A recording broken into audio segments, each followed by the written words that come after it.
राधे राधे दोस्तों। कैसे हैं आप सब। आज की कहानी है पति ना जाने क्यों अपनी पत्नी से बेइंतहा प्यार करने के बाद भी उन्हें अपने दर्द से रूबरू नहीं करा पाते हैं। ढोलक की थाप रह रह कर मेरे कानों में चुभ रही थी। कल ही तो खबर आई थी कि मैंने शेयर बाजार में जो भी पैसा लगाया है वह सारा डूब गया। कहाँ तो मैं एक बड़ी लकीर खींच कर एक लकीर को छोटा करना चाहता था और कहाँ मेरी लकीर और छोटी हो गई। तभी शिखा मुस्कुराती हुई आई और मेरे हाथ में गुलाब जामुन की प्लेट पकड़ा कर बोली, खाओ और बताओ कैसे बने हैं। मैं उसे और बोलने का मौका नहीं देना चाहता था, इसलिए बेमन से खाकर बोला, बहुत अच्छे। मगर उसी दिन पता चला कि किसी भी व्यंजन का स्वाद उसके स्वाद पर नहीं, उसे किस नीयत से खिलाया जाता है उस पर निर्भर करता है। शिखा बोली, अनिल जीजा और नीतू दीदी की मुंबई के होटल की डील फाइनल हो गई है। उन्होंने ही सबके लिए ये गुलाब जामुन मंगाए हैं। सुनते ही मुंह का स्वाद कड़वा हो गया। यह लकीरों का खेल बहुत पहले से शुरू हो गया था, शायद मेरे विवाह के समय से ही। मेरा नाम सुमित है। शादी के वक्त मैं 24 वर्षीय नौजवान था। जिंदगी और प्यार से भरपूर मेरी पत्नी शिखा बहुत ही प्यारी सी लड़की थी। उसे अपनी जिंदगी में पाकर मैं बहुत खुश था। सच तो यह था कि मुझे यकीन ही नहीं था कि इतनी सुंदर और सुलझी हुई लड़की मेरी पत्नी बनेगी। पर विवाह के कुछ माह के बाद शुरू हो गया एक खेल। पता नहीं वह खेल मैं ही खेल रहा था या दूसरी तरफ से भी हिस्सेदारी थी। मुझे आज भी वे दिन याद हैं जब मैं पहली बार ससुराल गया था। मेरी बड़ी साली के पति हैं अनिल। चारों तरफ उनका ही बोलबाला था। अनिल अभी भी एकदम फिट हैं, इतना युवा लगता है कि घोड़ी पर बैठा दो। यह शिखा की मौसी बोल रही थी। पता नहीं हर कोई क्यों बस बहू के बारे में ही कहानियां लिखता है। एक दामाद के दिल में भी धुक धुक रहती है कि कैसे वह अपने सास ससुर और परिवार को यकीन दिलाए कि वह उनकी राजकुमारी को खुश रखेगा। और मेरे लिए तो यह और भी ज्यादा मुश्किल था, क्योंकि मुझे तो एक लकीर की माप में और बड़ी लकीर खींचनी थी। मेरा एक काबिल पति और दामाद बनने का मानदंड ही यह था कि मुझे अनिल से आगे नहीं तो कम से कम बराबरी पर तो आना ही है। आप सोच रहे होंगे कैसी पत्नी है मेरी या कैसी ससुराल है मेरी। नहीं दोस्तों, कोई मुंह से कुछ नहीं बोलता, पर आपको खुद ही यह महसूस होता है जब आप हर समय बड़े दामाद यानी कि अनिल के यश गीत सुनते हो। मैं पता नहीं क्यों इतनी कोशिशों के बाद भी वजन कम नहीं कर पा रहा था। उस दिन अनिल अपनी पत्नी के साथ हमारे घर पर आया हुआ था। वह मजाक करते हुए बोला, सुमित तुम थोड़ा कपड़ों पर ध्यान दो, यह वजन घटाना तुम्हारे बस की बात नहीं है। उसकी पत्नी नीतू भी मंद मंद मुस्कुरा रही थी और मेरी पत्नी शिखा को अपने हीरे के मोटे मोटे कड़े दिखा रही थी। मेरे अंदर उस रोज कहीं कुछ मर गया, शर्म आ रही थी मुझे। शिखा अपनी सब बहनों में सबसे सुंदर और समझदार है, पर मुझसे शादी करके क्या सुख पाया। ना मैं शक्ल में अच्छा हूँ और ना ही अक्ल में। फिर मैंने लोन लेकर एक घर ले लिया। मेरी सास भी आई, पर जैसे मैंने सोचा था उन्होंने वही किया। शिखा के हाथों में उपहार देते हुए बोली, सुमित क्या अनिल से सलाह नहीं ले सकता था। कैसी सोसाइटी है और जगह भी कोई खास नहीं है। शिखा के चेहरे पर वह उदासी देखकर अच्छा नहीं लगा। खुद को बहुत बौना महसूस कर रहा था। फिर शिखा की मम्मी पूरा दिन अनिल के बंगले का गुणगान करती रही। मुझे ऐसा लगा कि मैं तो शायद उस भागदौड़ में भाग लेने के लिए भी काबिल नहीं हूँ। दिन बीतते गए और हफ्तों और महीनों में परिवर्तित होते गए। दोस्तों, आप सोच रहे होंगे कि गलती मेरी ही है, क्योंकि मैं इस तुलनात्मक खेल को खेलकर अपने और अपने परिवार को दुख दे रहा था। आप शायद सही बोल रहे होंगे, पर तब तक कुछ भी समझ में नहीं आ रहा था। शिखा बहुत अच्छी पत्नी थी, कभी कुछ भी नहीं मांगती, मेरे परिवार के साथ घुल मिल कर रहती, पर उसका कोई भी शिकायत ना करना मुझे अंदर ही अंदर तोड़ देता। ऐसा लगता मैं इस काबिल भी हूँ। आज मैं जब दफ्तर से आया तो शिखा बहुत ही खुश लग रही थी। आते ही उसने मेरे हाथ में एक बच्चे की तस्वीर पकड़ा दी। समझ आ गया हम 2 से 3 होने वाले हैं। अनिल का फोन आया मेरे पास बधाई देने के लिए, पर फोन रखते हुए मेरा मन कसैला हो उठा था। वह तमाम चीजें बता रहा था जो कि मेरी औकात से परे थी। वह वास्तव में इतना भोला था या फिर हर बार मुझे नीचा दिखाता था, मुझे नहीं मालूम। मगर मैं जितनी भी अपनी लकीर को बड़ा करने की कोशिश करता, वह लकीर उतनी ही छोटी रहती। अनिल के पास शायद कोई पारस का पत्थर था। वह जो भी करता उसमें सफल ही होता और मैं चाहकर भी सफल नहीं हो पा रहा था। जैसे जैसे शिखा का प्रसव काल नजदीक आ रहा था, मेरी भी घबराहट बढ़ती जा रही थी। मेरी माँ तो हमारे साथ रहती ही थी, पर मैंने खुद ही पहल करके शिखा की माँ को भी बुला लिया। मुझे लगा कि शिखा बिना झिझक के अपनी माँ को सब कुछ बता सकेगी, पर मुझे नहीं पता था यह उसके और मेरे रिश्ते के लिए ठीक नहीं है। शिखा अपनी माँ के आने से बहुत खुश थी। 1 हफ्ते बाद की डॉक्टर ने डेट दी थी। शिखा की माँ उसके साथ ही सोती थी। पता नहीं वे रात भर मेरी शिखा से क्या बोलती रहती थी कि सुबह सुबह शिखा का चेहरा लटका रहता। मैं गुस्से और हीन भावना का शिकार होता गया। मुझे आज भी बहुत अच्छे से याद है कि अन्वी के जन्म से 2 रोज पहले शिखा बोली, सुमित हम भी एक नौकर रख लेंगे ना बच्चे के लिए। मैंने हंसकर कहा, क्यों शिखा, हमारे घर में तो इतने सारे लोग हैं।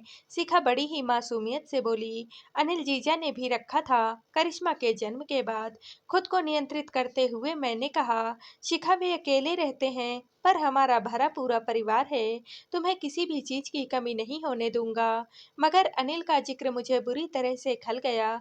शिखा कुछ और बोलती, उससे पहले ही मैं बुरी तरह से चिल्ला पड़ा। उसकी माँ दौड़ी चली आई। शिखा की आंखों में झरझर आंसू बह रहे थे। मैं उसे कैसे मनाता, क्योंकि उसकी माँ ने उसे पूरी तरह से घेर लिया था। मुझे बस यही सुनाई पड़ रहा था, हमारे अनिल ने आज तक नीतू से ऊंची आवाज में बात तक नहीं करी है। मैं बिना कुछ खाए पिए दफ्तर चला गया। पूरा दिन मन शिखा में ही अटका रहा। घर आकर जब तक उसके चेहरे पर मुस्कान नहीं देखी, तब तक मुझे चैन नहीं आया। 10 मई को शिखा और मेरे यहाँ एक प्यारी सी बेटी अन्वी हुई। शिखा का इमरजेंसी में ऑपरेशन हुआ था, इसलिए मैं चिंतित था। पर शिखा की माँ ने शिखा के आगे कुछ ऐसा बोला जैसे मुझे बेटी होने का दुख हुआ हो। कौन उन्हें समझाए, अन्वी तो बाद में है, पहले तो शिखा ही मेरे लिए बहुत जरूरी है। मैं हॉस्पिटल में कमरे के बाहर ही बैठा था, तभी मेरे कानों में गर्म शीशा डालती हुई एक आवाज आई, हमारे अनिल ने तो करिश्मा के होने पर पूरे हॉस्पिटल में मिठाई बांटी थी। मैं खिड़की से साफ देख रहा था। शिखा के चेहरे पर एक ऐसी ही हीन भावना थी जो मुझे घेरे रहती थी। शिखा घर आ गई, पर अब ऐसा लगने लगा था कि वह मेरी बीवी नहीं है, बस एक बेटी है। रात दिन अनिल का बखान और गुणगान मेरे साथ साथ मेरे घर वाले भी पक गए, और उनको भी लगने लगा शायद मैं नकारा ही हूँ। घर के लोन की किस्तें और घर के खर्च मैं चाह कर भी कुछ नहीं कर पा रहा था। फिर मैंने कुछ ऐसा किया जहां से शुरू हुई मेरे पतन की कहानी।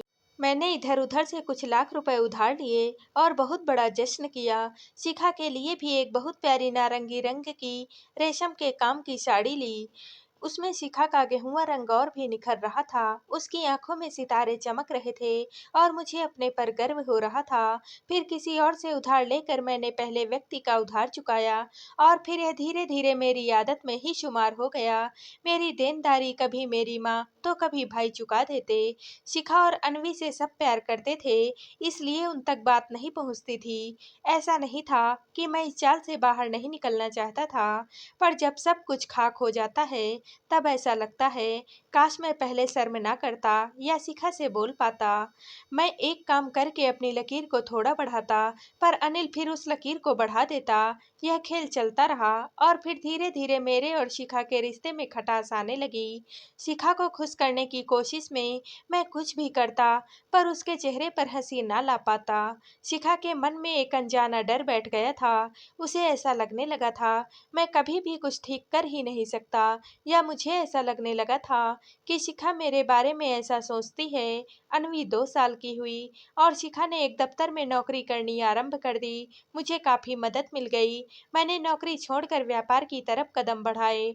शिखा ने अपनी सारी बचत से और मेरी माँ ने भी मेरी मदद करी। 2-3 माह में थोड़ा थोड़ा मुनाफा होने लगा। उस दौड़ में पहला स्थान प्राप्त करने के चक्कर में मैं शायद सही गलत में फर्क को नजरअंदाज करने लगा। थोड़ा सा पैसा आते ही दिल खोल कर खर्च करने लगा। अचानक एक दिन साइबर सेल से पुलिस आई जांच के लिए, तो पता चला कि मेरी कंपनी के द्वारा कुछ ऐसे पैसे का लेन देन हुआ है जो कि कानून के दायरे में नहीं आता है। एक बार फिर से मैं हाशिए पर आकर खड़ा हो गया। जितना कामयाब होने की कोशिश करता, उतनी ही ही नाकामयाबी मेरे पीछे पीछे चली आती। शिखा ने कहा कि मैं कभी भी उसके या अनवी के बारे में नहीं सोचता हूँ, हमेशा सपनों की दुनिया में जीता हूँ। शायद वह अपनी जगह पर ठीक थी, पर उसे यह नहीं मालूम था कि मैं सब कुछ उसे और अनवी को एक बेहतर जिंदगी देने के लिए करता हूँ। पर मैं क्या करूँ, मैं ऊपर उठने की जितनी भी कोशिश करता हूँ, उतना ही नीचे चला जाता हूँ। हमारे रिश्ते की खाई गहरी होती चली गई। हम पति पत्नी का प्यार अब ना जाने कहाँ खोने लगा। यही सोचते हुए मैं वर्तमान में लौट आया हूँ। कल शिखा की छोटी बहन की शादी है, सभी रिश्तेदार एकत्रित हुए हैं। ना जाने क्या क्या सोचकर मैं शिखा के लिए अंगूठी खरीद ले आया। सब लोग शिखा की अंगूठी की तारीफ कर रहे थे और मैं बहुत खुशी महसूस कर रहा था। वह अलग की बात है कि मैं इन पैसों से पूरे महीने का खर्च चला सकता था। तभी देखा कि नीतू सबको अपना कुंदन का सेट दिखा रही है, जो उसने खास तौर पर इस शादी में पहनने के लिए खरीदा था। मुझे अंदर से आज बहुत खाली खाली सा महसूस हो रहा था। मैं इन लकीरों के खेल में उलझकर आज खुद को बौना महसूस कर रहा हूँ। बारात भी आ गई थी। चारों तरफ गहमा गहमी का माहौल था। तभी अचानक पीछे से किसी ने आवाज लगाई। जब मुड़कर देखा तो देखता ही रह गया। मेरे सामने भावना खड़ी थी। भावना और मैं कॉलेज के समय बहुत अच्छे मित्र थे, या यूं कह सकते वह और मैं एक दूसरे के पूरक थे। प्यार जैसा कुछ था या नहीं नहीं मालूम, पर उसके विवाह के बाद बहुत खालीपन सा महसूस हुआ। भावना जरा सा भी नहीं बदली थी, या यूं कहूँ पहले से भी ज्यादा खूबसूरत लग रही थी। वही बिंदासपन, बात बात पर खिलखिलाना। मुझे देखते ही बोली, सुमी क्या हाल बना रखा है, तुम्हारी आंखों की चमक कहाँ गई। मैं चुपचाप मंद मंद मुस्कुराते हुए उसे एकटक देख रहा था। मन में अचानक से यह ख्याल आया कि काश मैं और वह मिलकर हम बन जाते। भावना चिल्लाई, यह क्या मैं ही बोले जा रही हूँ और तुम बस खोए हुए हो। हम गुजरे जमाने में पहुंच गए। 3 घंटे 3 मिनट की तरह बीत गए।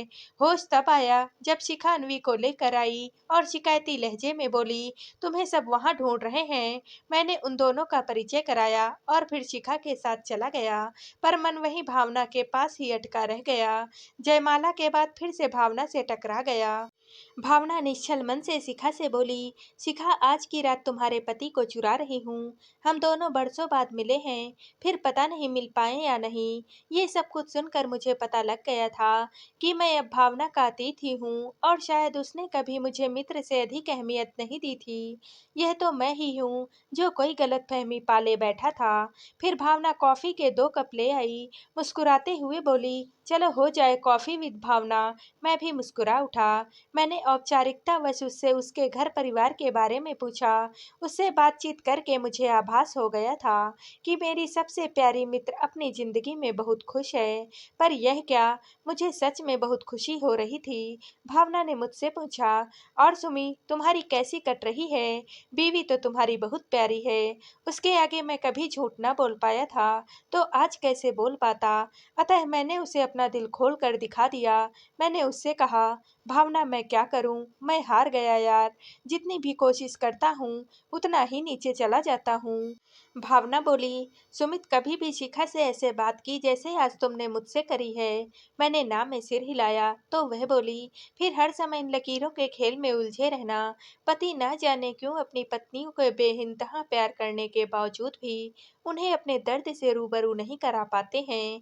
तुम पहले इंसान नहीं हो जो ऐसा कर रहे हो, और ना ही तुम आखिरी हो। पर सुमित तुम खुद पर इसके जिम्मेदार हो। इन लकीरों के खेल में तुम खुद उलझे हो। अपना सबसे प्यारा दोस्त समझकर यह बता रही हूँ कि अपनी तुलना अगर दूसरों से करोगे तो खुद को कमतर ही पाओगे। सुमी, बड़ी लकीर अवश्य खींचो, पर अपनी ही अतीत की छोटी लकीर के अनुपात में तुम्हें कभी भी निराशा नहीं होगी।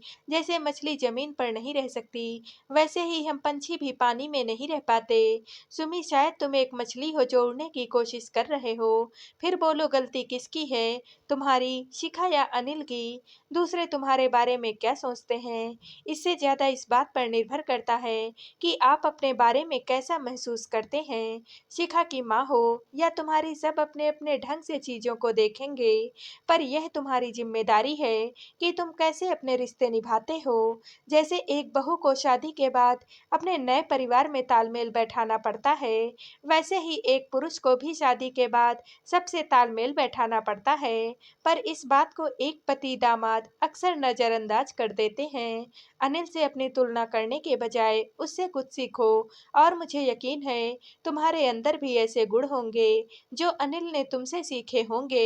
नकारात्मकता को अपने और शिखा के ऊपर हावी ना होने दो। जैसे तुम खुद को देखोगे वैसे ही दूसरे लोग तुम्हें देखेंगे। यह उम्मीद करती हूँ कि अगली बार फिर कभी जीवन के किसी मोड़ पर टकरा गए तो फिर से अपने पुराने सुमी को देखना चाहूंगी। कहकर भावना चली गई। मैं चुपचाप उसे सुनता रहा और फिर मनन करने लगा कि शायद भावना सही बोल रही है। लकीरों के खेल में उलझकर मैं खुद ही इन भावना से ग्रस्त हो गया हूँ। शायद अब समय आ गया है हमेशा के लिए इस खेल को खत्म करने का। पर इस बार अपनी शिखा को साथ लेकर मैं अपनी जिंदगी की एक नई लकीर बनाऊंगा, बिना किसी के साथ तुलना करके। और फिर कभी भावना से टकरा गया तो अपने जिंदगी के नई सफर की कहानी सुनाऊंगा।